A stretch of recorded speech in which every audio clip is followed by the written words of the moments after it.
네, 매주 월요일 주말 동안 있었던 뉴스를 정리하고 새로운 주간 뉴스를 미리미리 살펴봅니다. 발빠른 뉴스와 깊이 있는 해석이 있는 김준일의 1, 박원석의 석, 일석이조. 자, 박원석 전 의원, 김준일 뉴스톱 수석 에디터 나오셨습니다. 어서 오십시오. 안녕하십니까. 안녕하세요. 자, 그냥 뉴스가 너무 많아요. 그냥 빨리빨리 들어가야 돼. 시간이 길다고 생각하는데 훅 가더라고요. 자, 주말 사이에 요거 먼저 보죠. 여러 가지 뉴스 중에. 장해찬 청년 최고위원 후보를 둘러싼 논란이 불거졌어요. 과거에 작가로 활동하면서 쓴 웹소설이 문제가 됐는데 특정 연예인을 연상시키는 표현이나 비슷한 이름 혹은 아예 본명을 언급하는 등 이 선정적인 내용의 실제 인물을 등장시켜서 논란이 됐습니다. 자, 이른바 이걸 이제 연예인 성적 대상화 논란. 박 의원님 어떻게 보셨습니까? 이게 이번에만 논란이 있는 건 아니고요. 아, 그래요? 이른바 이제 팬픽이라고 하는 그런 많아요. 판타지 웹소설 장르가 있잖아요. 네네. 그것과 이른바 야설이라고 하는 건 거의 한 끗 차이입니다. 과거에도 이런 논란이 굉장히 많았고 네네. 비록 이게 비단 여성만이 아니고 남성 아이돌 멤버를 대상으로 한 네네. 그런 성적 대상화 이것도 이제 논란이 과거에 됐던 적이 있었어요. 근데 이제 문제는 이번은 그 논란의 주체가 정치인이고 더군다나 집권당의 청년 최고위원 후보로 출마한 사람이라는 데서 좀 차이가 있는 거죠. 그래서 저는 과연 이 문제가 성적 대상화냐 아니면은 있을 수 있는 그런 그 온라인상의 소설에서 표현의 범위 내에 있는 거냐. 네네. 이 문제를 뭐가 맞느냐를 따지기는 참 쉽지 않다고 보고요. 네. 이제 그보다 이 문제를 대하는 태도의 문제인 것 같아요. 예. 장해찬 그 씨 같은 경우에는 한사코 이걸 이제 표현의 자유를 주장하면서 네네, 본인은 이걸 문제 삼기 시작하면은 그런 온라인상의 웹소설이나 아니 이렇게 얘기를 했어요. 소설과 영화에서 사람이 죽으면 작가가 학살자가 되고 배드신이 나오면 성인지 감수성에 문제가 생기는 거냐 이렇게 반박을 했더라고요. 그렇게 단순한 문제는 아니죠. 단순한 이건 이제 연예인들을 거의 실명으로 거론하거나 누군지 금방 연상될 만한 이제 그런 대상을 그렇게 성적으로 묘사했다는 데서 논란이 있는 거고. 네.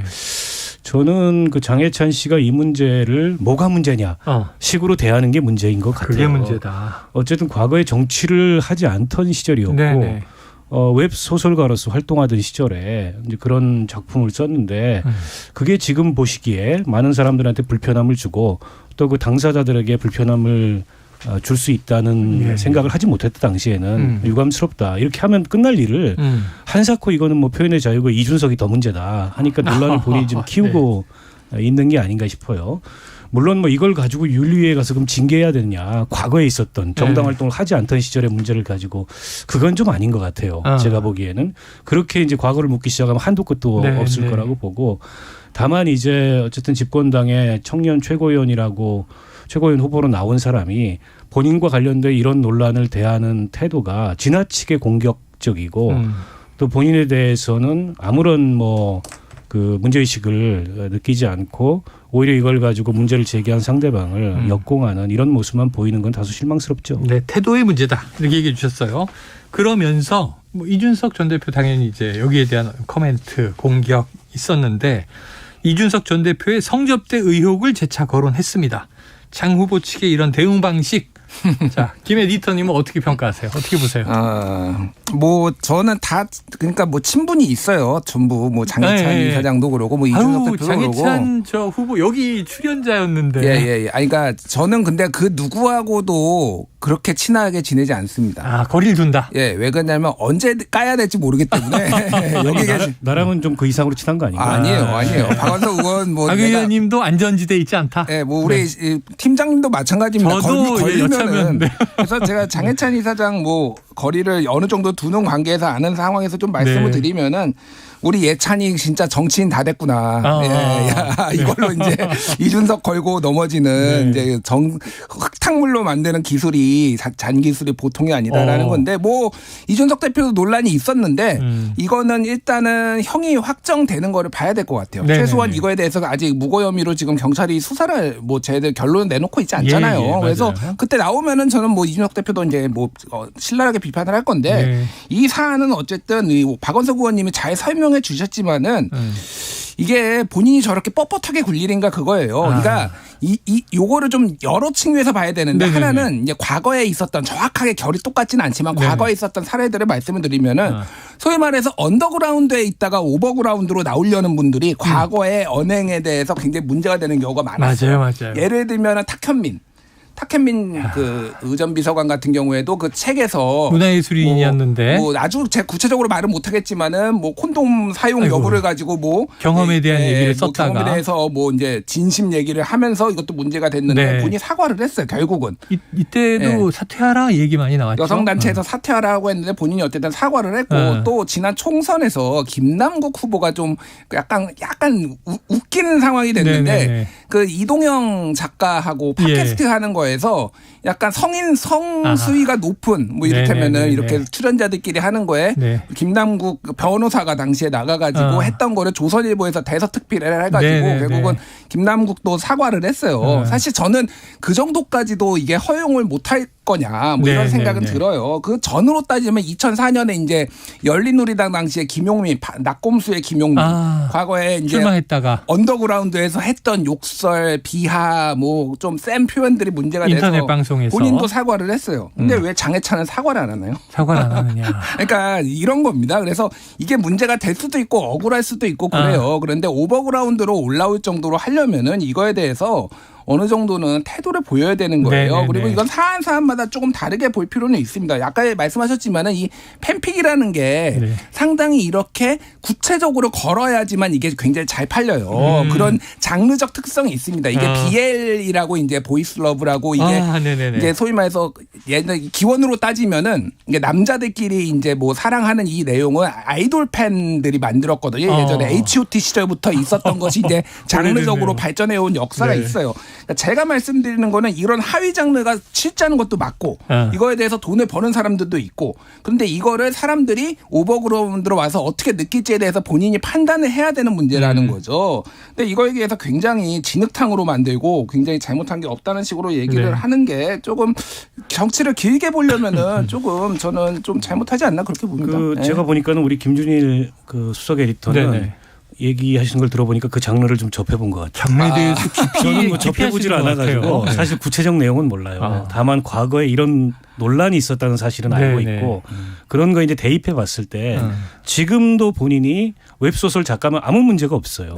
지금 정치인이잖아요. 근데 과거의 행적이 그러나 그에 대해서 어떤 정치적 법률적 책임을 묻기에는 너무 과거의 얘기이기 때문에 본인의 유감 표명 정도면 끝나는 건데 그걸 안 한다. 저걸 저렇게 나오는 거는 좀 납득하기 어렵죠. 하나만 더 말씀드리면은 본인이 자신의 돈으로 자수성가하고 부모한테 보험 안 받았다고 맨날 자랑을 하고 누구는 뭐 엄마 카드 썼네 아빠 카드 썼네 맨날 본인이 얘기했거든요.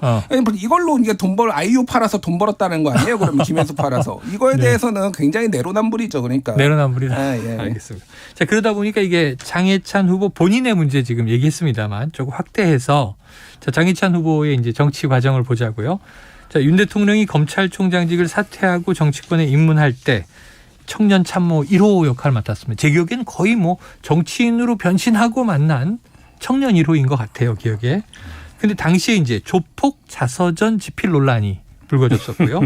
이후에 청년재단 이사장직을 맡았고 이른바 또 윤심을 얻고 최고위원회 지금 출마한 상황인데 뒤에 이야기할 바로 정순신 변호사도 그렇고 이게 윤 대통령이 믿고 맡기는 인재풀 어떤 색깔인가 이거 어떻게 봐야 하는가 이런 문제가 나올 수 있잖아요. 그러니까 저는 이렇게 봤습니다. 조폭 자서전 이건 꽤 예전에 이미 나왔던 얘기인데 그러니까 뭐 정확한 비유는 아니지만은 변호인들이 악당도 맡고 착한 사람도 맡고 학폭 관련해서 가해자도 맡고 피해자도 맡고 그런 경우가 있어요. 뭐 누구도 막 정치인도 맞고 아니고 그래서 범죄자도 변호를 받아야 하니까 이거 자체가 이제 범죄가 아니면은 이거에 대해서는 정치적으로는 문제를 삼을 수 있지만은 뭐 법적으로는 이제 각자 이제 그렇게 할 수 없고 각자 판단을 하시면 되는 것 같아요. 근데 이거 아까 말씀드렸듯이 본인이 너무 당당해요. 모든 게 다. 내가 이걸로 다 돈 벌었고 나는 뭐 너희들은 엄마 카드 아빠 카드 썼다라 이런 식의 태도가 나는 굉장히 이중잣대다라고 이제 좀 저는 개인적으로 들고 뭐 좀 조언을 하자면은 사과할 때는 사과하고 굽힐 때는 굽힐 수 있어야 됩니다. 모든 거를 세상 모두를 다 그렇게 적대적으로 볼 필요는 없어요. 근데 좀 아까 이제 인재풀 말씀을 하셨는데 이 정부 인사에 여러 가지 문제가 있는데요. 가장 근원적인 문제는 대통령의 그 인사 폭이랄까요? 이게 너무 좁아요. 결국에는 로열티를 기준으로 해서 네네네. 본인이 믿을 수 있는 사람, 그러니까 능력과 관계없이 배경과 관계없이 이걸 이제 인사의 제일 기준으로 삼다 보니까 여러 군데서 사고가 나는 거거든요. 사실은 뭐 장해찬 씨 경우도 그와 특별하게 다르지 않고 정순신 씨 같은 경우에는 뭐 그보다 더 심각한 문제이고 게다가 인사에서 굉장히 중요한 게 이제 인사 검증인데 인사 검증을 보면 이게 검사를 위한 검사에 의한 검사의 인사 체계잖아요. 아니 지금 인사 라인이 전부 검사로 구성이 되어 있지 않습니까? 그렇다 보니까 과거에 검사들이 어떤 일이 있었던지는 문제가 전혀 안 되는 거예요. 그거는 검사들이 가진 정서, 검사들이 가진 감수성, 검사들이 가진 법의식으로 문제가 안 되는 겁니다. 어쩌라고 아들 학폭이. 그래서 뭐 불법이야? 때렸어? 그로 인해서 무슨 상해를 입혔어? 아니잖아. 거기에 대해서 부당하게 이 전학 조치를 내리면 법적으로 대응해야지. 이게 이제 검사들이 갖고 있는 말하자면 법 감수성이고 세계관이거든요. 그 내에서 전혀 문제가 안 되니까 강행한 겁니다. 그랬다가 뒤늦게 이게 거센 이제 민심의 역풍을 맞고 그만둔 건데 이런 일이 이번에만 그치겠느냐. 지금 인사 시스템 그대로 두면 앞으로도 계속 일어날 겁니다. 네. 자, 그런데 이제 주말 사이에 지금 당대표 선거의 기류 분위기가 김기현 후보 우세가 좀 굳어지는 거 아니냐 이런 분위기예요. 최근에 황교안 후보가 울산 땅을 계속 때리면서 막 존재감이 좀 부각됐잖아요. 그런데 이제 과연 김기현 후보 1차 투표에서 과반을 넘기고 끝낼지 결선까지 갈지도 궁금하고 그런데 황교안 후보가 수사 의뢰하지 말고 고소고발하라 이렇게 얘기를 해서 자 김준일 에디터님 이게 좀 어떻게 다른 겁니까?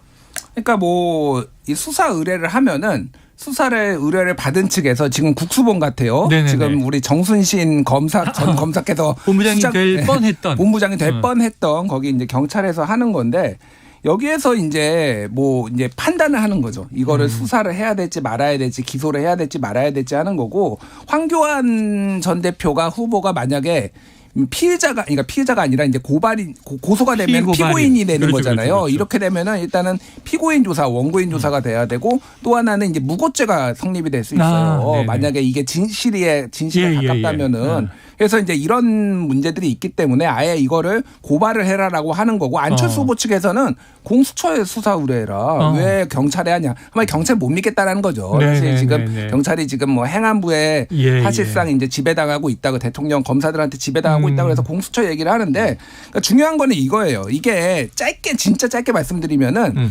민주당에서 처음 나온 게 아니에요. 이게 어떻게 처음 나와? 처음에 2012년에 울산 시민단체 울산 풀뿌리 주민운동 단체 협의회에서 이거 땅 투기 의혹이 있다라고 얘기를 했고요. 11년 전이네요. 예, 2012년이니까 꽤 오래됐죠. 그리고 그다음에 2018년에 울산 MBC에서 돌직구 40이라는 시사 프로그램에서 이거를 세게 보도를 했어요. 근데 김기현 후보가 당시에 이거를 허위 사실이라는 명예훼손으로 민사, 형사를 다 걸었거든요. 전부 무죄 나왔습니다. 그러니까 그 법원에서 판단하기에는 이거는 충분히 의혹 제기할 만한 내용이고 의혹의 사실관계 틀림이 없다라는 거예요. 그 다음에 2020년에 양이원형 그 다음에 이번까지 온 건데 대동소이하게 계속 의혹이 나오고 있는데 핵심적인 거. 그러니까 왜 샀어 98년에. 근데 뭐 지금 나오고 있지만 저기 우리 갔다 오셨잖아요. 제가 잘 들었는데. 네네네. 장윤성 기자 다녀왔고. 장윤성 기자 굉장히 잘 이준석 전 대표도 다녀왔고. 쉽게 얘기를 하면은 박모 씨한테 김모 씨가 사서 김모 씨가 김기현 의원한테 팔았는데 이 11일 정도 보유하고 있었더라고요. 그거 왜 꼈어 중간에. 그냥 박모 씨한테 사면 되지. 교회에서 아는 지인이라고 얘기를 하더라고요. 외환위기로 어려움을 겪었다는데 무슨 돈이 있어서 도대체 한 거냐. 그 이후에 이제 양이원영 의원에서 얘기를 한 거는 그 이후에 이 김모 씨가 또 이권에 지금 뭐 울산시장 의원 시절인지 시장 시절인지 헷갈린데 그 이권에 어느 정도 개입을 해가지고 지금 돈을 벌었다라는 얘기까지 나오고 있거든요. 그러니까 이게 터무니없는 게 아니에요. 그러니까 저는 이게 이재명 데칼코만이다라고 좀 말씀을 드릴게요. 왜 이재명 데칼코만이냐면은 상대 후보 측에서 나왔다라는 거. 이게 이재명의 의혹도 또 경선 과정에서 상대 후보 측에서 불거졌고 뭐 그전에도 얘기가 있었지만은 그래서 파급력이 커졌다라는 거나 또 하나는 그럼에도 불구하고 당선이 된다라는 거. 왜냐하면 당원들은 가진 확신이 있기 때문에 이재명이 당선이 되고 김기현이 당선이 될 겁니다. 근데 문제는 데칼코만이라 하는 거는 추후에 문제가 될 거예요. 나중에 문제가 된다. 결국에 저는 김기현 후보가 뭐 당대표가 되겠죠. 이대로라면 결선을 가느냐 안 가느냐 이 변수만 남았는데 그러니까 당대표가 돼도 이 논란이 사그라들지 않을 가능성이 있고 내년 총선 때 어쨌든 대장동 관련 이슈를 민주당에서 물타기 하기 위해서라도 이걸 꺼내들 겁니다. 그러면 이제 당대표만이 아니라 땅대표까지 되는 거죠, 이분이. 근데 석연치 않아요, 여러 가지로. 애초에 그 삼동에서 KTX까지 이 도로가 개설됐던 그 예정 계획하고는 다르게 휘었고 김기현 후보 땅 쪽으로 뭐 송전탑도 비켜가고 전신주도 비켜가고 곳곳에서 석연치 않은 흔적이 있고 또 부동산 거래를 이번만이 아니라 그 김모 씨하고 과거에도 했다는 거 아니에요? 그리고 또 다른 어떤 부동산 거래들도 이런저런 거래들이 있었다는 얘기가 나오고 있어요. 그러니까 본인이 이거를 수사 의뢰를 한 거는 일종의 이제 법 기술을 부린 거죠. 이분도 법 기술자잖아요. 그러니까 정순신이 아들 1, 2, 3심까지 소송 끌면서 시간을 벌었듯이 지금 김기현 후보도 시간 벌기 이용하는 겁니다. 이게 고발을 하게 되면 거기는 강제성이 부여가 돼요. 강제 수사를 해야 되거든요. 피고발인 고발인 조사하고 혐의가 있는지 없는지를 들여다봐서 수사하고 말고가 아니라 바로 수사를 입건이 돼서 수사를 하게 돼 있어요. 그래서 법을 잘 아는 이 황교안 그 후보가 나를 고소고발을 해라. 무슨 왜 수사 의뢰를 하냐. 시간 끌기밖에 더 되냐. 이렇게 반응을 하고 있는 거죠. 두 분 다 법 전문가들인데 검사 출신, 법무부 장관 출신이고요. 판사 출신, 또 관록 있는 정치인인데요. 자, 지금 계속 언급이 나오고 있어서 바로 이 주제로 가보겠습니다. 주말 사이 정말 시끄럽더군요. 뭐 이게 윤 대통령의 또 다른 인재풀 검증 시스템 논란도 있고 또 한축으로 이제 학폭 논란 흘러가고 지금 이게 국가수사본부장직에서 하루 만에 낙마한 정순신 변호사. 자, 이 학폭 보도 당시에 윤 대통령은 지검장, 한동훈 법무부 장관은 3차장 검사, 이원모 인사비서관은 평검사. 이 정 변호사와 같은 검찰청에 근무를 했더라고요. 그런데 당시 정 변호사는 아들 문제로 검사장 승진이 좌절되고 결국 검사직 그만두고 변호사로 있다가 이번에 이제 본부장직에 추천된 거였잖아요. 자, KBS 9시 뉴스에 나오고 검사장 승진까지 좌절된 사건을 정말 아무도 몰랐다. 어떻게 보십니까? 그러니까 아까 전에 한입뉴스에서 이제 헬마우스랑 잘 설명을 했는데 제가 좀 더 이제 보충을 하자면은 박원석 의원님이 오늘 하신 말에 저도 100% 동의하는 그 딱 워딩이 있더라고요. 검사에 의한 검사를 위한 정권이다. 자, 인사 시스템을 먼저 볼게요. 지금 이 인사가 어떻게 되냐면은 대통령실 인사기획관 복도규 전 대검 사무차장입니다. 인사 추천을 해요.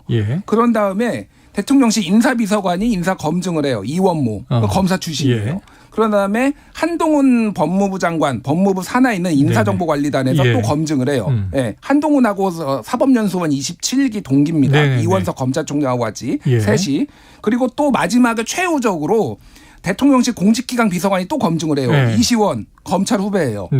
그러니까 검사들이 다 추천하고 자기들끼리 검증하고 하는데 예전에 우병우 민정수석 기억나세요? 우병우 민정수석이 검찰에 가서 수사받는데 조선일보 사진특종이었거든요. 딱 팔짱 끼고 있고 검사들이 그 수사하는 검사들이 공손하게 이렇게 앞에서 이러고 있어요. 있고. 그게 500ml에다가 인버터 확대하는 거 해가지고 1km 밖에서 조선일보 기자가 찍은 거예요. 밤에. 검사들은 이럽니다. 뭐 아무리 그래도 선배면은 꼼짝도 못해요. 근데 전부 다 자기 동기 아니면은 지금 후배들이 하는데 이게 됐겠어요. 아까 말씀하셨다시피 이거는 기본적으로 검사장 승진이 누락됐어요. 이것 때문에 심지어 당시에.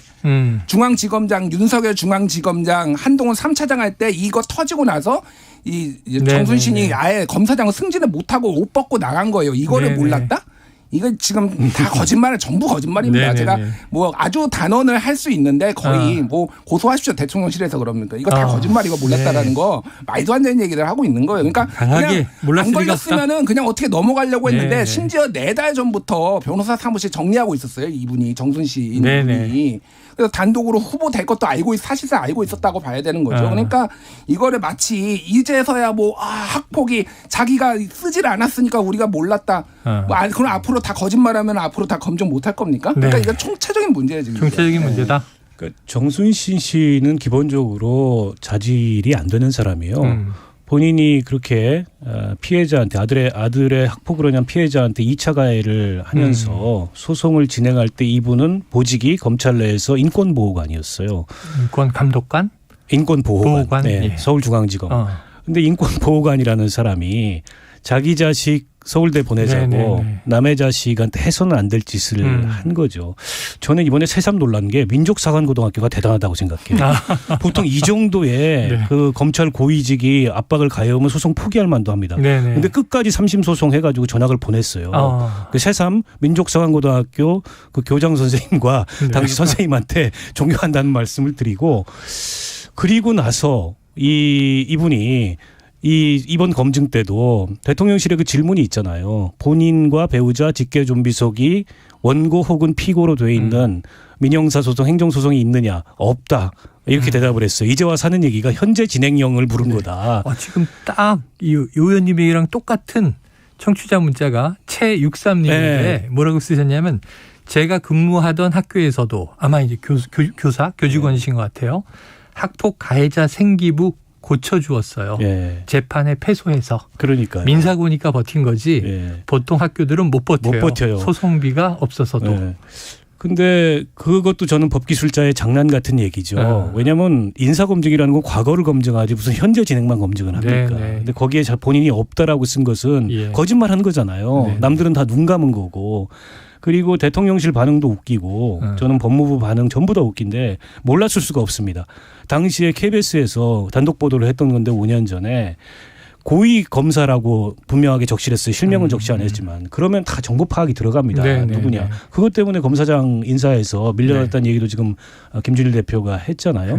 그럼에도 불구하고 이걸 밀어붙인 건 검사들 세계에서 이건 문제가 안 되는 거예요. 이런 정도는. 법적으로 문제돼 때렸어? 그로 인해서 법 처벌받을 만한 기준이 아니잖아. 뭐가 문제야. 이렇게 간 겁니다.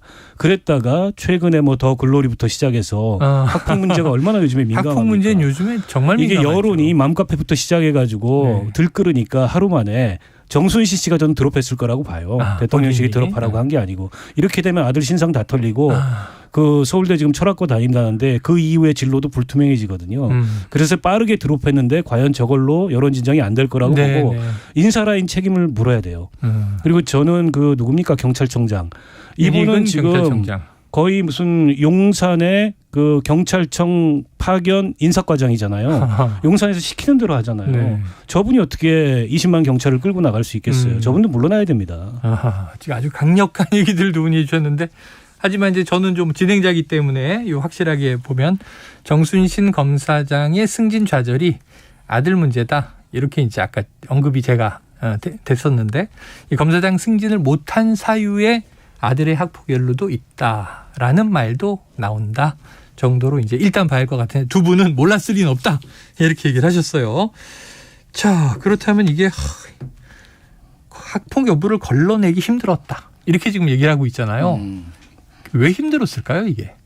그러니까 걸러내기가 힘들었다라는 게 아니라는 게. 다 알고 있었다면서요. 두 분 얘기를. 어떻게 이걸 모를 수가 있어요. 이게 다 같은 직장에서 다 근무하고 있었고 이미 이런 언론 보도 나면은 다 진상 파악해가지고 다 보고 들어가고, 심지어 저도 아는 검사한테 물어보니까 다 알고 있더라고요. 그런 일이 있었다라는 거. 그러니까 이게 이제 몰랐다라고, 물론 몰랐다고 하니 그 진정성을 만약에 믿어준다고 한다라면 그 이후에 남는 문제들이 이제 굉장히 많은 거죠.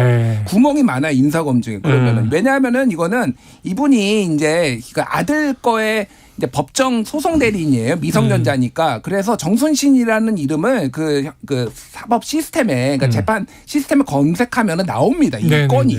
그러면은 이 건을 왜 그런 거를 검색을 안 했느냐라는 거고, 또 하나는 법무부의 인사정보관리단이 설치할 때부터 논란이 됐잖아요. 도대체 맞아요. 왜 그때 이제 한동훈 법무부 장관이라고 얘기했던 게 민정수석이 하던 인사검증을 음지에서 양지로 올리겠다라고 얘기를 했어요. 그래서 뭐가 양지로 올라왔는지를 이럴 때 밝혀야 돼요. 그러면은 어떻게 검증을 했느냐. 그거를 양지로 올리겠다라는 게 그런 거 밝히겠다라는 거 아니에요? 얘기를 안 하고 있어요. 가만히 있고 그런 다음에 그 사과는 경찰청만 합니다. 지금 경찰이 부글부글 끓고 있어요. 아니 낙점해놓고 여러 명 경찰 내부에서도 경쟁자가 있었는데 단독으로 경찰청장에 올렸거든요. 그러니까 이거는 사실상 4달 전부터 3-4달 전부터 이미 변호사 사무실 정리하고 있었다는 언론 보도에 따르면은 낙점해놓고 그렇게 된 거예요. 그럼 왜 이거를 이런 식으로 그러면 법무부 인사정보관리단이 책임을 져야죠. 그러면 그리고 이 시스템을 어떻게 바꿀 건지에 대해서 법무부가 책임감 있는 답변을 지금 내놔야 되는 상황이에요. 그러니까. 자, 안타깝다는 이제 유감 표명은 윤희근 경찰청장만 하고, 또 이제 바로 처음에 추천자가 윤지훈 경찰청장이니까 추천하고 싶어서 했습니까? 책임져야 한다 뭐 이런 얘기가 나오고. 근데 아까 말씀하신 대로 용산에서 또 시킨 대로만 하는 존재 아니냐 얘기를 하셨고 경찰이 부글부글 끓는다 이 얘기까지 하셨어요.